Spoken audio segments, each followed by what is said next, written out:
Siapa nang hendak sugih, salah satu faktor penunjangnya adalah bisi bini nang solehah. Jadi pikiran bini itu kesan beribadah aja. Nah ini mulah laki itu sugih. Walaupun bibinian tuh berdiam di rumah, tapi doanya bibinian, kelakuannya si bibinian ini tadi nang maulah lakinya itu para jagian.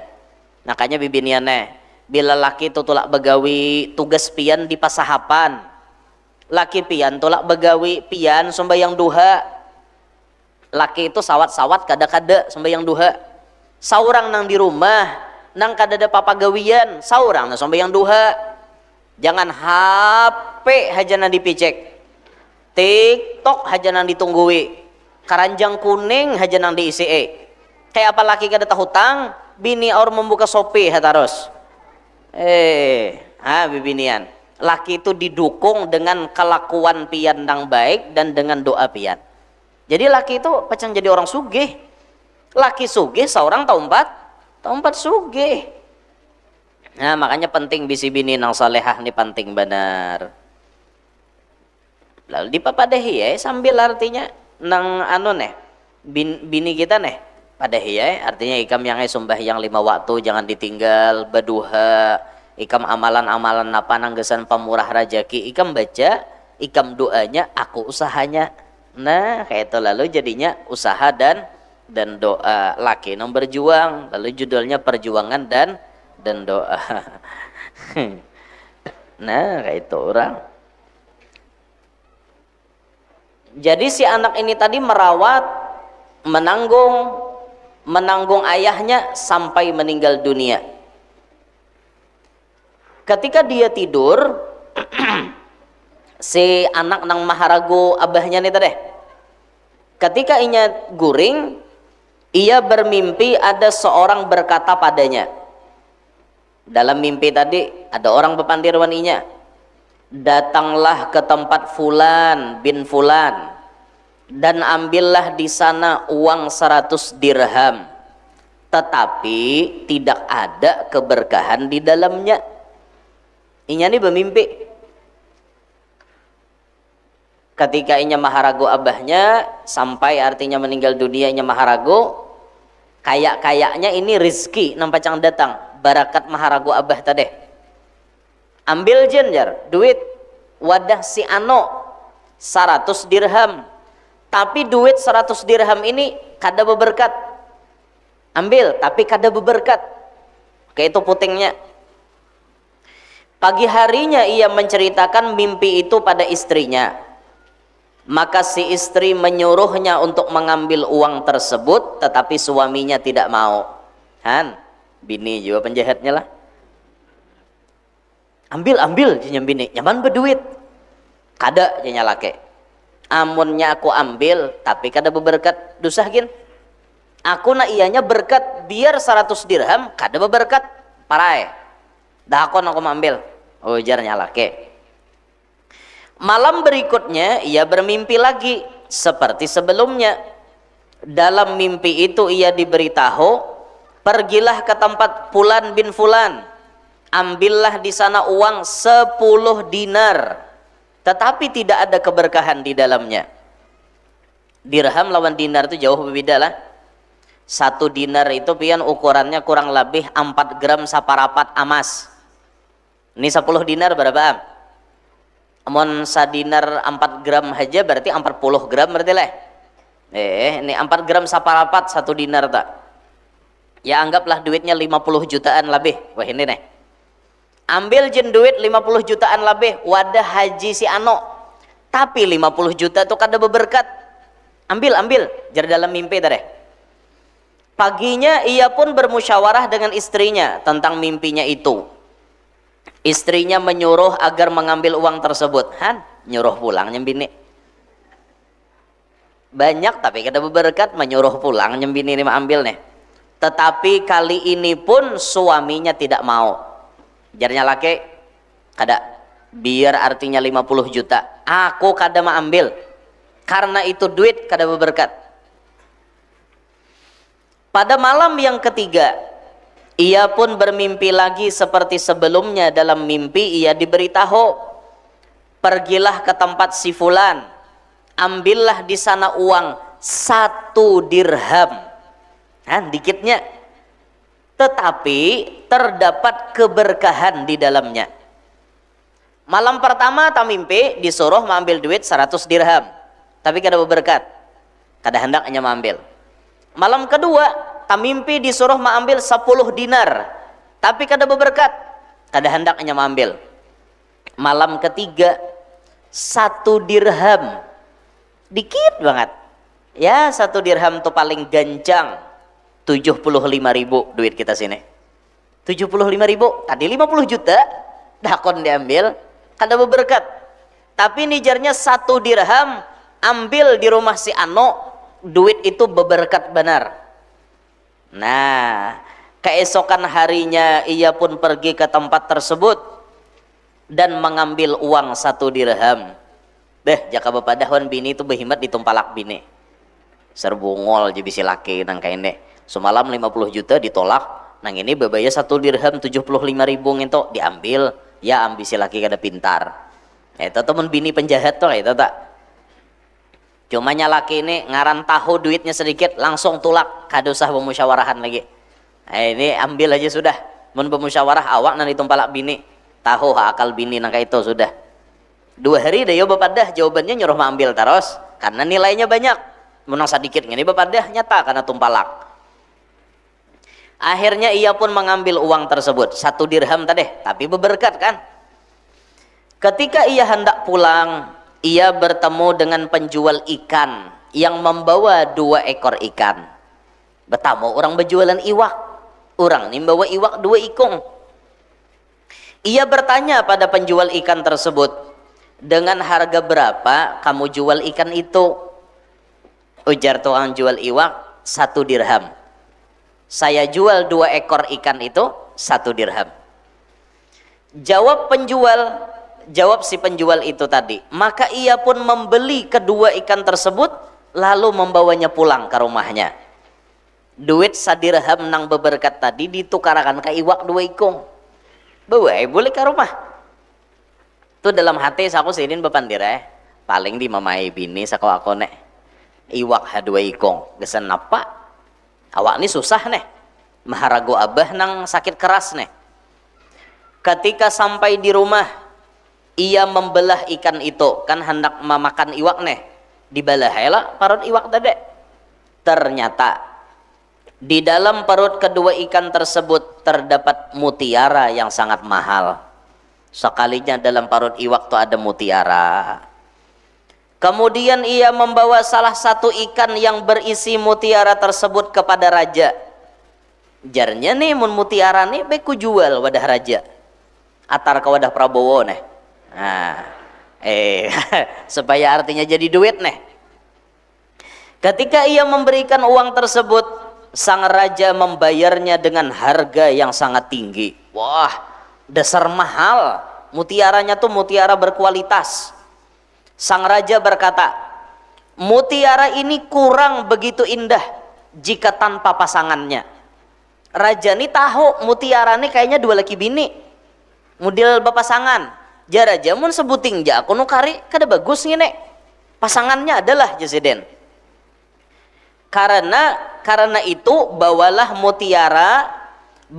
mutiara yang satunya lagi. Pasti aku akan membayarnya dengan harga yang sama. Jaraja bawa ke sini. Mun sebuting ja mutiara nih kada pas. Inya berdua nenek mutiara nih. Orang paham di mutiara leh. Jadi sapasang ibarat jamrut lawan yakut tuh harus sapasangnya. Model kayak itu tah. Maka orang itu pun mengambilnya. Maka berdua iwak nih mutiaranya nih. Dalam parut nih dasar sebiji-sebiji. Model kayak sapasang kayak itu nah. Maka orang itu pun mengambilnya lalu diberikan pada raja.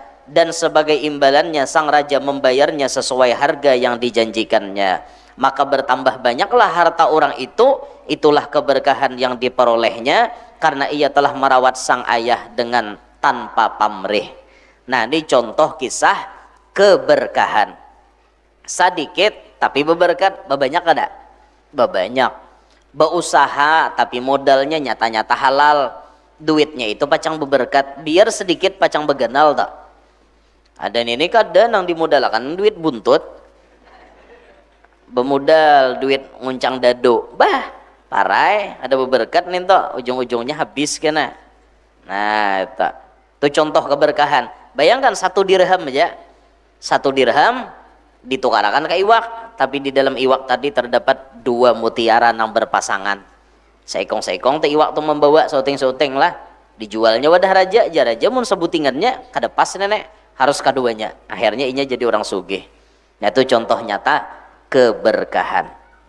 Jadi biar artinya berduit ala kadarnya tapi berberkat, itu lebih nyaman daripada artinya berduit banyak tapi kada berberkat. Nah ianya kita tuh mencari berkat. Nah pada kajian kita yang telah lalu kita banyak membahas mengenai cara-cara agar mendapatkan kekayaan, cara-cara agar kita mendapatkan kekayaan. Salah satu cara supaya kita itu bisa sugih, bahkan sugihnya itu insya Allah seumur hidup, yaitu kita harus berisi bini nang solehah. Bini nang solehah itu pemanggil rajaki. Ada kisahnya itu. Kembali kisah itu dalam kitab Nawadir diceritakan. Pada zaman dahulu hiduplah seorang lelaki soleh dari golongan kaum Bani Israel. Ia memiliki seorang istri yang solehah. Di saat bersamaan Allah memberikan wahyu kepada seorang nabi dari golongan Bani Israel pada saat itu. Israel itu banyak bisi nabi. Paling banyak nabi di Bani Israel andakannya. Tapi paling banyak dibunuh oleh bubuhan Bani Israel. Ini mulai bahari macal buhannya tak. Sampai wahine. Katakanlah pada lelaki soleh tersebut bahwa aku akan menjadikan separuh dari usianya dalam keadaan kaya dan separuh usianya dalam keadaan miskin. Seandainya ia memilih kaya di usia muda, niscaya akan menjadi miskin di usia tua. Namun seandainya ia memilih miskin di usia muda, niscaya aku akan menjadikannya kaya di usia tua. Pilihannya antara dua. Wahai Nabi, padahkan lawan si pemuda saleh, pilih antara dua. Hendak sugih lagi anom kah, miskin bila tuha? Atau miskin lagi anom, sugih waktu tuha kaidah.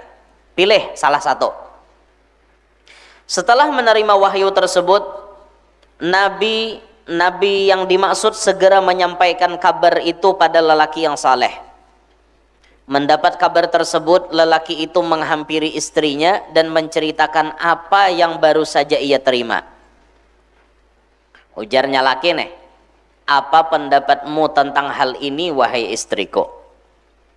Yang jinya laki, napa pendapat pian? Ini Nabi membawakan wahyu. Kita nih hendak sugih lagi anom kah tapi sakit katuha, atau sakit di anom nyaman di tuha? Pilih salah satu. Kadada pilihannya sugih anom sugih tuha, dada. Jakanya ada itu aina dipilih. Kadada bang pilihannya salah satu. Batakon lawan bini bermusyawarah neh, han baiknya laki leh. Baiknya laki bermusyawarah lawan bini. Ujarnya bini menjawab, apapun yang terbaik gasan pian, apapun yang terbaik untukmu wahai suamiku. Bahasa kita kayak ini nah, tasarah pian haja gin, ulun mau umpati pian haja. Bila pian memilih sugih di waktu anom, sakit di waktu tuha, ulun tetap setia lawan pian. Bila pian memilih lagi anom sakit di tuha kaina nyaman, ulun pun tetap setia menemani pian. Solehah kada? Solehah nang kayak ini nih. Kadang artinya bila laki berduitmu sayang bener. Sudah laki kada berduit, guring 5 lapis salawar. Itu kada solehah ngaran yang tak wayah-wayahan. Jadi ujarnya laki nih, aku berpendapat, ujarnya laki, lebih baik memilih miskin di masa muda, sehingga aku masih mampu untuk bersabar dan beribadah pada Tuhanku. Dan ketika aku menginjak usia senja, aku memiliki segala hal yang menjadi kebutuhanku, ujar laki nih. sehingga aku akan mampu melaksanakan ketaatan dan ibadah kepada Allah dengan tenang. Itu jawaban laki. Mun aku umanya baik memilih sakit di waktu anom, nyaman di waktu tuha. Tanya nyaman berpikir sedikit, mun awak anom nih susah. Nyaman aja kemana-mana berusaha berkujuk ke situ kamari, awak masih anom. Jadi mun tuha kena tinggal menikmati aja lagi. Itu pandangannya laki. Nyaman aku beribadah betunggal di tuha kena. Ujarnya laki. Lalu nyambini bapandir, wahai suamiku, ketika engkau memilih miskin di usia muda, maka engkau akan kesulitan untuk beribadah kepada Allah. Karena dalam keadaan itu kita akan tersibukkan dengan mencari dunia, sehingga tidak akan memiliki kesempatan untuk berbuat kebaikan, bahkan untuk bersedekah sekalipun. Nyambini bari masukan nih pulang nih. Kayak apa yo yang jar? Amunnya lagi anom nih susah, lapah juga kita hendak bersedekah. Susah pang. Lapah juga beribadah. Jangan-jangan waktu kita habis kesan bacari dunia aja. Karena sawat beribadat, nyambini nih bari bayangan kayak itu pulang. Berarti risikonya mun memilih nang kayak itu miskin lah di waktu tuha kena bahasanya dah. Jarnya laki, benar apa yang engkau katakan wahai istriku. Aku akan memilih sesuai pendapatmu. Artinya kada apa-apa miskin di waktu tuha. Wayah ini kita beribadah banyak-banyak, bersedekah banyak-banyak. Gasan kaina simpanan kita di waktu tuha. Artinya nih mulai wah ini nih beribadah. Ternyata selang beberapa saat Allah kembali memberikan wahyu kepada Nabi tersebut. Ujar Allah Ta'ala memadahi Nabi itu, katakan pada lelaki saleh dan istrinya, apabila kalian mendahulukan taat kepadaku dan mengerahkan kemampuan kalian hanya untuk beribadah kepadaku, serta meluruskan niat untuk berbuat kebaikan, niscaya akan kujadikan seluruh usia kalian dalam keadaan kaya. Tetaplah taat kepadaku, bersedekahlah dengan apa yang kalian kehendaki, niscaya kalian akan beruntung di dunia dan di akhirat. Akhirnya nang berdua ini tadi disugihakan mulai anom sampai tuha. Kenapa? Padahal pilihannya kan tadi bila sugih anom miskin tuha, bila miskin anom sugih tuha. Ternyata nang berdua ini bapandir napa? Tidak membahas masalah kesugihan secara macam itu, kada membahas itu. Nang dipikirakannya, amun kita nih susah, kayak apa berbuat baik. Nang dipikirakannya, munnya kita nih susah, kayak apa ya bersedekah. Pikirannya tuh hendak berbuat baik aja. Akhirnya Allah Ta'ala memberikan kabar gembira berikutnya. Sudah, mun ikam nih artinya niat mendahulukan kebaikan, ikam dua laki bini sama-sama pada baik, mun ka itu kusugihakan haja sudah mulai anom sampai tuha. Akhirnya mereka pun sugih mulai anom sampai tuha. Nah, diambil dari cerita itu bahwa siapa nang hendak sugih, salah satu faktor penunjangnya adalah bisi bini nang solehah. Jadi pikiran bini itu kesan beribadah aja. Nah ini mulah laki itu sugih. Walaupun bibinian tuh berdiam inya di rumah, tapi doanya bibinian, kelakuannya si bibinian ini tadi nang maulah lakinya itu para jakian. Makanya bibiniannya bila laki itu tulak begawi tugas pian di pasahapan, laki pian tulak begawi pian sembahyang duha, laki itu sawat-sawat kada-kada sembahyang duha, saurang nang di rumah nang kada ada papagawian, saurang nang sembahyang duha. Jangan HP haja nang dipicek, TikTok haja nang ditunggui, karanjang kuning haja nang diisi. Kayak apa laki kada tahu hutang, bini or membuka Shopee terus. Bibinian. Laki itu didukung dengan kelakuan pian nang baik dan dengan doa pian. Jadi laki itu pacang jadi orang sugih. Laki sugih seorang tahu empat sugih. Nah, makanya penting bisi bini nang salehah ini penting benar. Lalu dipapadahi ya sambil artinya nang bini kita nih padahi ya, artinya ikam yang sembahyang 5 waktu jangan ditinggal, berduha, ikam amalan-amalan apa nang gesan pemurah rajaki, ikam baca, ikam doanya, aku usahanya. Nah, kayak itu lalu jadinya usaha dan doa. Laki nang berjuang, lalu judulnya perjuangan dan doa. Nah, kayak itu orang. Jadi banyak pian kisah-kisah mengenai orang-orang yang menjadi kaya dadakan, jadi anu sugih baka kajutan, ada juga yang sugih artinya berkat kalakuan, macam-macam tuh banyak kisahnya. Ada juga kisah yang dikisahkan dalam Al-Quran tah. Mun hendak diberi judul, istilahnya mun hendak diberi judul, jika kau berbakti pada orang tuamu, maka dunia akan menyerah kepadamu. Itu tuh hendak diberi judul kisahnya kayak itu. Jika kau berbakti kepada orang tuamu, maka dunia menyerah kepadamu. Itu ada di Quran ceritanya. Ceritanya itu dalam surah Al-Baqarah. Ceritanya itu dalam surah Al-Baqarah. Ada seorang laki-laki, laki-laki ini memang sugih bahari. Seorang laki-laki kaya dari Bani Israel. Ia mempunyai saudara sepupu, berarti anak oleh paman. Ya lah, sepupu sakali nih. Si orang sugih ini berisi sepupu yang fakir dan tidak memiliki ahli waris selain saudara sepupunya itu. Orang ini sugih tapi kadada bisi ahli waris. Anak kadada, bini tidak ada lagi, siapa-siapa kadada lagi, kecuali sepupunya yang ini hanang ada. Cuma sepupu ini miskin orangnya. Setelah sekian lama, sepupu menunggu kematian lelaki kaya itu. Nasib aja bang lah bisi sepupu penjahat nang kayak nenek. Sepupu juga penjahatnya.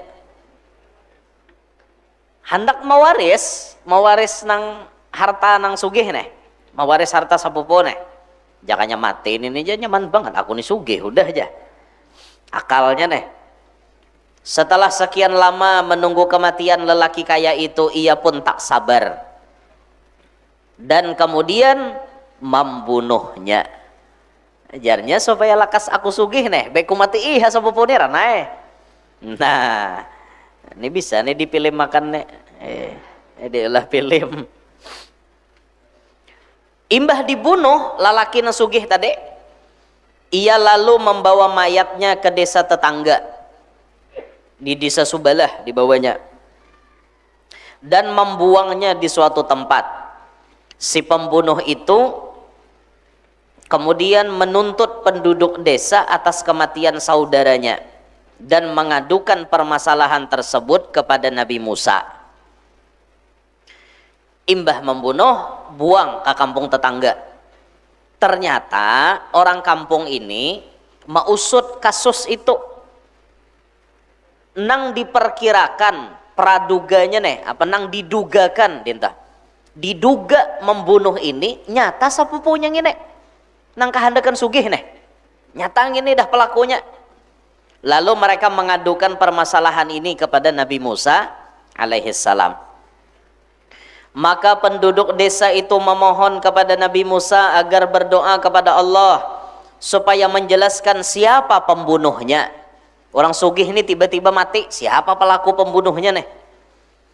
Maka setelah berkomunikasi dengan Allah, Nabi Musa alaihissalam pun memerintahkan mereka untuk menyembelih seekor sapi. Sesungguhnya Allah menyuruh kalian menyembelih seekor sapi betina, suruh Nabi Musa.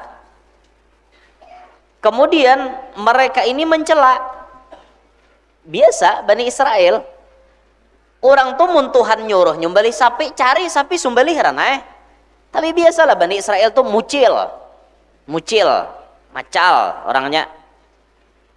Mereka mencela, apakah kamu hendak menjadikan kami sebagai ejekan? Artinya engkau menjadikan kami jadi bahan tertawaan, padahal kami memintamu untuk mengungkap kasus siapa pelaku pembunuhan. Engkau malah menyuruh kami menyembelih sapi betina. Apa hubungannya? Jaka dicari ipang. Takutnya Allah Ta'ala siapa yang membunuh, minta jawaban langsung. Tapi kada jatuhan sembelih sapi. Sembelih sapi jatuhan. Nabi Musa pun menjawab, aku berlindung kepada Allah agar tidak menjadi salah seorang dari orang-orang yang jahil, orang-orang yang mengejek kaum mukminin. Setelah orang-orang mengetahui bahwa perintah menyembelih sapi adalah perintah Allah, mereka meminta Nabi Musa bersujud untuk menyebutkan sifat-sifat sapi nang dimaksud. Betakun pulang. Coba aja kak, sembelih sapi betina aja Tuhan. Sembelih ranayam. Bani Israel itu memang katuju mempersulit masalah. Inya seorang mempersulit. Iyalah Nabi Musa ini perintah Tuhan. Ya Nabi Musa. Ano tadi sapinya sapi bini lo koleh aja. Ya Nabi Musa. Kayak apa pang sapi bini itu ciri-cirinya? Betakon pulang. Coba jangan betakon, sembelih ranai. Ini betakon. Akhirnya diberikanlah jawaban yang cukup sulit. Ketika mereka itu betakon, akhirnya mereka itu disuruh apa? Menyembelih sapi nang kuning-kuning amas nang nyaman dilihat. Qalu du'u lana rabbaka yubayyin lana ma launuha. Apa jar warnanya aja? Qala innahu yaqulu innaha baqaratun safra'u faqi'un launuha tasurrun nadhirin. Buhannya bang cerewet betakon. Pas dijawab, cari sapi bini nang kuning, kuning pina nang kayak amas-amas. Kawa bila dipandang sapi itu nyaman bener dipandang. Cari di mana yang cari sapi nang kayak itu warnanya? Di anjir nih ada tabe cari. Ada nang pina coklat, ada nang pina kuningnya tuh habang-habang, ada nang hirang sapi, ada nang putih, ada nang bakunat, ada nang bapanau. Apa kah? Ngalih cari nang sapi nang kayak itu tuh. Nah ternyata di balik peristiwa ini ada hikmah besar yang terungkap dalam kisah tersebut. Yang judul di atas tadi, kisahnya nih akan masuk di sini. Jika berbakti kepada orang tua, maka dunia akan menyerah. Jika berbakti kepada orang tuamu, dunia akan menyerah kepadamu. Jadi kisahnya tuh kayak itu. Dahulu ada seorang pria saleh dari kalangan Bani Israel. Ia mempunyai seorang anak yang masih kecil dan seekor sapi. Kisahnya tuh kayak itu tah. Anak halus lawan seekor sapi. Orang soleh ini berisi. Suatu hari ia membawa sapi itu ke sebuah semak belukar. Dibawanya ke padang tagah leh. Lalu berdoa, ya Allah, hamba titipkan sapi ini kepadamu untuk anak hamba sampai dia tumbuh dewasa. Lelaki itu pun kemudian meninggal dunia dan sapi tersebut tinggal di hutan selama beberapa tahun. Abahnya ini kan soleh orangnya, bisi anak masih halus dan berisi sapi. Sapi inilah nang memiliki warna spesial nang disebut dikehendaki oleh Allah, nang menyuruh Nabi Musa tadi mencari etah. Tapi sapi ini ketika abahnya malalahkan, abahnya ini kayaknya tahu pada pacang mati, lalu berdoa, ya Allah, sapi ini ulun titipkan lawan pian, ulun titipkan lawan pian. Sampai kemudian si lelaki itu meninggal dunia. Sapi itu berdiam di hutan. Sapi itu selalu menghindar dari orang yang melihatnya. Bila ada orang melihat lawan sapi itu di hutan, buka. Kadang mau berparak lawan manusia, sapi ini tadi. Bila ada orang memaraki, maka sapinya harat loh warnanya, pasti banyak nang ketujuh. Tasurrun nadhirin tadi. Nang mancangangi pasti himong bila melihat sapi itu. Tasurrun nadhirin. Nang melihat pasti himong. Bila ada orang hana memaraki, buka sapi tadi. Seiring berjalannya waktu, anaknya yang masih kecil itu pun tumbuh dewasa. Anak si soleh ini tadi. Ia selalu berbakti kepada ibunya. Si anak ini berbakti kepada mamanya. Kan abahnya meninggal sudah. Abahnya meninggal. Anak yang soleh ini membagi malam menjadi 3. Sepertiga untuk sholat, sepertiga untuk tidur, sepertiga untuk menemani ibunya. Jadi malam itu bila inya malam, waktunya dibaginya 3. Sepertiga mengawani mama, sepertiga gasan guring, sepertiga gasan beribadah. Soleh benar lah. Anaknya nih soleh benar. Saat pagi tiba, ia mencari kayu bakar dan menjualnya ke pasar. Gawiannya ini mencari kayu lalu dijual. Kemudian sepertiga uang hasil jualannya ia sedekahkan kepada orang lain. Kan solehnya. Sepertiga untuk membeli makanan dan sepertiga lagi diserahkan kepada ibunya. Maka itunya lah. Jadi jika bisi duit tuh lah, dapat sehari berjualan 300.000 berhujung 100.000 disedekahkan, 100.000 gasan nukar makanan, 100.000 lagi gasan diunjuk lawan mama. Itu si anak nih tadi, saleh benar orangnya. Pada suatu hari si ibu berkata kepada anaknya, sebenarnya ayahmu meninggalkan warisan seekor sapi untukmu wahai anakku. Sapi itu ia titipkan kepada Allah di sebuah hutan. Pergilah dan panggillah sapi itu dengan menyebut nama Tuhan Ibrahim, Ismail dan Ishak, agar ia mengembalikan sapi itu kepadamu. Ciri-ciri sapi itu adalah bila engkau melihatnya seolah-olah tubuhnya mengeluarkan cahaya kuning keemasan laksana cahaya matahari, karena keelokan dan kebeningan cahayanya. Anak ini pun kemudian pergi ke hutan karena disuruh oleh mamanya. Ia melihat sapi itu sedang makan rumput. Anak itu memanggilnya, wallahi, demi Allah, Rabbu Ibrahim wa Ismail wa Ishak wa Ya'qub, demi Allah Tuhannya Ibrahim, Ismail, Ishak, Ya'qub, agar engkau datang kepadaku wahai sapi. Datang lawan aku, jarnya. Maka sapi itu pun berjalan mendekat hingga ke hadapan anak tersebut. Nya bila melihat orang buka, tapi ngaran ini ampunnya, ampun abahnya tadi. Sapi itu gini pasane, mun anakku kena datang, bilanya mahiau, tunti cara passwordnya mahiau sapi tadi memanggilnya dengan nama Allah. Kemudian sang sapi pun mendekat kepadanya.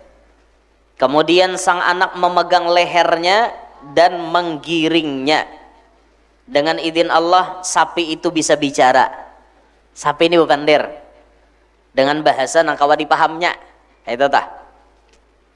Wahai anak muda, aja sapi. Wahai anak muda yang berbakti kepada kedua orang tua, naiklah ke punggungku. Suruh sapi naik. Itu akan lebih memudahkanmu. Si pemuda tadi menjawab, ibuku tidak menyuruhku demikian, tetapi ibuku berkata, peganglah lehernya. Tidak ada umaku nyuruh naik ke awak ikam. Umaku nyuruh pingkuti pohon gulumu, lalu ku tarik. Tidak ada umaku nyuruh naik ke awakmu. Napa kau nyuruh aku? Ujar kakak anak tadi.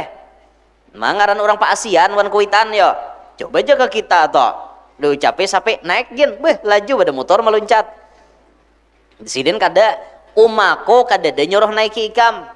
Umako nyuruh tangkap pohon gulumu lalu ditarik, kesan berjalan bersamaan. Sapi itu berkata, demi Allah, jika engkau menaiki diriku, niscaya engkau tidak akan mampu melakukan hal itu untuk selamanya. Wah, sapi juga. Jakanya ikam nih naik ke awak kok seumuran ikam kada kau membawa aku nek. Ajar sape. Oleh karena itu terus berjalanlah sape. Jalan jalan ikam. Tarik aku nek. Dosah dinaiki, tarik aja. Sebab Allah akan mengabulkan semua keinginanmu. Jika kau perintahkan bukit itu ikut bersamamu, maka pasti bukit itu akan melakukannya. Jar sape nih. Ikam ni saking babaktinya wan kuitan, gunung tuh ikam tunjuk suruh meringi ikam, gunung berjalan meringi ikam. Saking ikam ni baktinya wan kuitan. Ia akan terlepas dari tanah jarnya dan ikut berjalan denganmu. Semua itu karena baktimu kepada ibumu.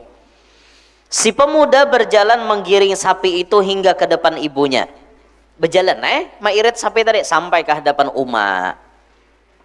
Sang ibu berkata, engkau anak yang fakir, tidak memiliki harta benda, sangat berat bagimu yang harus mencari kayu di siang hari, menghabiskan malam hari untuk sholat. Pergilah ke pasar, mamanya jual sapi ini. Si anak bertanya, "Ma, dengan harga berapa aku menjualnya?" Hendak jual aja takon man umak. Coba aja kita tak bisa anggar sorangan. Jadi sang ibu berkata, 3 dinar. Cukup 3 dinar. Jakanya kita nih ya sekitar 12 jutaan lebih lah. Cukup. Jangan menjualnya tanpa persetujuanku, ujar mamanya. Jangan menjual sapi ini tanpa persetujuanku. Kemudian pemuda itu pergi ke pasar untuk menjual sapinya.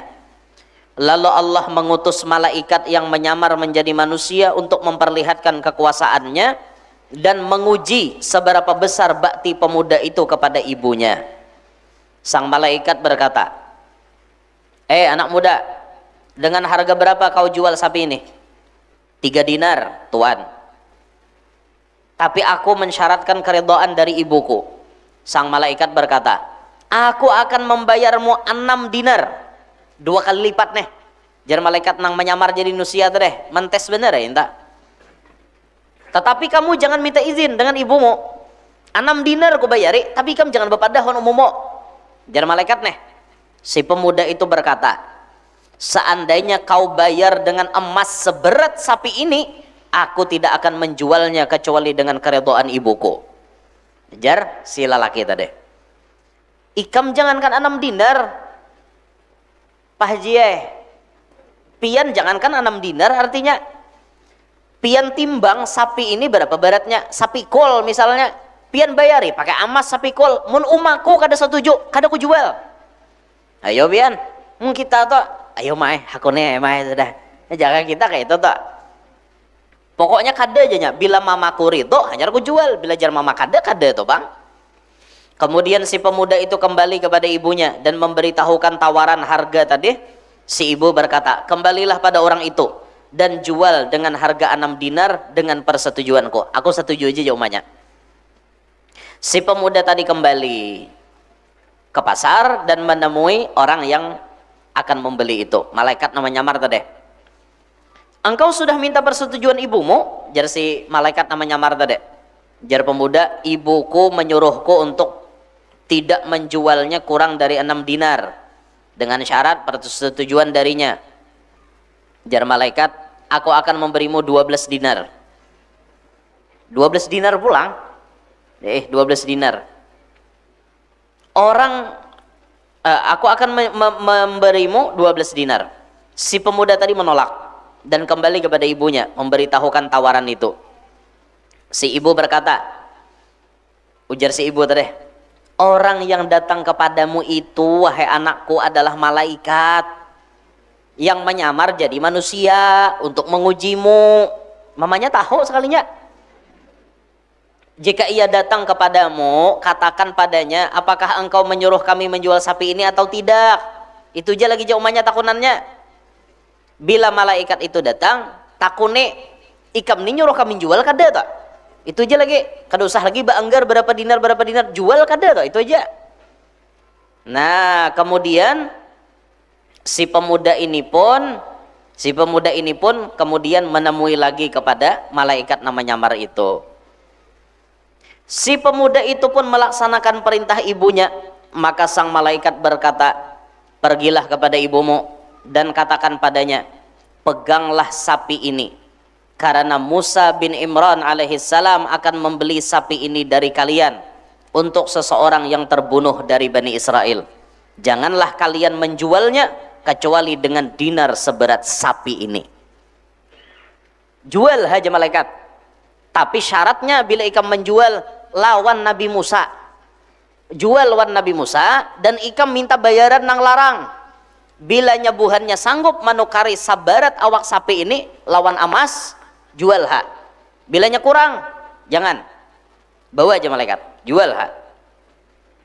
Maka Allah subhanahu wa ta'ala mentakdirkan atas Bani Israel untuk membeli sapi tersebut. Akhirnya ditukari. Umay, besugihan nenek. Sabarat sapi itu emasnya. Nangaran orang parlo leh. Hendak mengungkap kasus itu tadi nah. Caranya seperti ini. Tim penyidik nih. Bukan tim penyidik. nang ada gegempang kan, menyelidiki barang bukti ini harus kayak apa kayak itu nah, hendak membuktikan nih. Akhirnya ditukari karena orang memang parlo, ditukari emasnya berapa kilo itulah sabarat sapi tak. Allah telah mentakdirkan atas Bani Israel untuk menyembelih sapi itu. Sembelih orang-orang Bani Israel meminta ciri-ciri sapi itu hingga Musa menerangkan sifat-sifatnya sebagai balasan keutamaan dan rahmat Allah atas bakti pemuda itu pada ibunya. Bani Israel kemudian membeli sapi tersebut dengan harga emas seberat tubuh sapi itu. Ia pun mendapat kepingan dinar yang sangat banyak dari hasil menjual sapi warisan sang ayah. Banyak benar dapat emas. Si anak berbakti mendapat balasan dari Allah atas budi baiknya pada ibunya. Lalu mereka menyembelihnya. Sembelih sapi tadi. Dan memukul orang yang terbunuh dengan bagian ekor tubuhnya sapi sebagaimana diperintahkan Allah. Sapinya disembelih, Mbah Tuntong disembelih di kulite lah, buntutnya ditatak. Buntutnya tuh aja dihambatakan lawan nang mati. Nang mati ini dihambatakan lawan buntut sapi.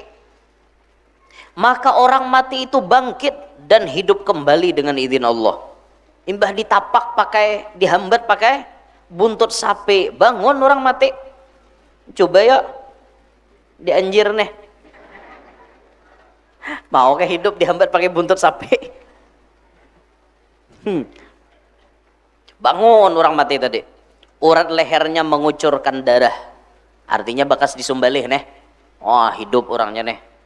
Orang itu berkata, pembunuhku adalah si Fulan, sapupuku saurang. Kemudian tubuhnya jatuh kembali, meninggal di tempat. Mbah Tuntong menyambat itu, pembunuhku si Ano, sapupu sakaliko. Si mayat tadi nambah pandir. Akhirnya si pembunuh itu pun diharamkan menerima warisan karena diketahui bahwa inya menjadi otak atau orang nang membunuhnya. Nah, dari cerita ini nang kita ambil dari kisah na ulun jelaskan tadi bahwa bila kita hendak sugih, bila kita hendak dunia menyarah menyasah lawan kita, kunci paling utamanya babakti lawan kuitan kita. Bila kita bakti itu dunia pacang disarahkan Allah. Babakti lawan mama, babakti lawan abah, itu dunia akan menyarah lawan kita. Makanya bibinian nang sudah bisi laki, tolong laki pian itu nah didukung penuh agar inya berbakti dengan mama dan abahnya. Karena melewati sidin babakti lawan mama dan abahnya, berarti dunia itu pacang disarahakan lawan sidin. Nah, sekira kada nang maanduh-anduh masalah dunia. Ya opong ini laki kada berduit, nongko ini laki. Coba suruh laki itu bebaktiwan kuitan. Ini kada bang, saurang nama halangi laki. Laki hendak maatari kuitan duit merangot muha. Laki hendak menjanguk umanya merajuk. Kunci sepeda motor dipatak. Sekira laki kada kau tulak. Nelpon laki tukang ojek minta atar wadah umanya. Boleh ke rumah dikunci lawang. Kayak itulah jadi bini. Itu ngarannya bini nang mahalangi rajaki. Karena kada hendak laki itu sugih berarti. Orang pun hendak laki itu nyaman, masalah rajakinya nyaman. Nah, dukung salah satu jalannya supaya si laki tadi berbakti penuh dengan mama abahnya. Inya nangaran bebakti ini nang paling nyaman nih rahatan kuitan hidup. Mun kuitan sudah mati itu lain kisahnya. Kuitan sudah dalam kubur, lain kisahnya. Amun lagi hidup ini amna nyaman. Hendak nukarakan sidin makanan, nukarakan sidin pakaian. Hendak bebakti lawan sidin tuh nyaman lagi hidup. Sidin sudah mati, kada ada kawan apa-apa lagi. Kita lain pada baca Yasin, kena berziarah kubur sidin, nyambung silaturahmi lan kawan-kawan sidin. Paling itu aja. Kada kawan lagi hendak nukarakan baju. Kawalan nukarakan umat sudah dalam kubur, nukarakan baju. Hendak nukarakan wadai, dah kawan lagi. Ini tampulo lagi hidup. Apakah hendak sidin kita kawan ngabulkan, kita usahakan dikabulkan. Hendak sidin tuh. Karena itu kunci kunci rajaki yang luar biasa di situ. Nah, ini hanya sekedar tambahan daripada sambungan kitab Kaifatakunu Ghaniyan semalam. Artinya ini cerita-cerita yang memberikan inspirasi gasan kita barataan. Ini cerita memberikan gambaran lawan kita bahwa ternyata orang bisi bini nang solehah itu lakas jadi orang sugih. Orang nang bisi kelakuan atau bebakti lawan kuitan itu lakas jadi sugih. Nah, yang paling penting kita cari tadi bila dalam berusaha keberkahannya. Biar sedikit tapi berberkat pasti banyak, pasti cukup, pasti sugih. Biarnya banyak mun kada berberkat pasti susah, pasti miskin. Nah itu tah. Jadi hingga sini dulu lah kajian kita. Insyaallah kita sambung pengajian dengan kitab yang baru pada setengah bulan yang akan datang. Insyaallah kitabnya nanti kita beritahu, dan insyaallah ya ibarat kitabnya ada tuh pian kaina berkomunikasinya lawan panitia aja. Jadi panitia yang menyediakan kitabnya, jadi tinggal kita artinya manabus lawan panitia tuh. Mudah-mudahan semuanya yang hadir panjang umur, sehat afiat, qabul hajat, hidup berberkat, anak cucu salihat, selamat dunia, selamat akhirat. Amin ya rabbal alamin. Ala tilkan niyah wa ila hadratin nabi al-Fatihah.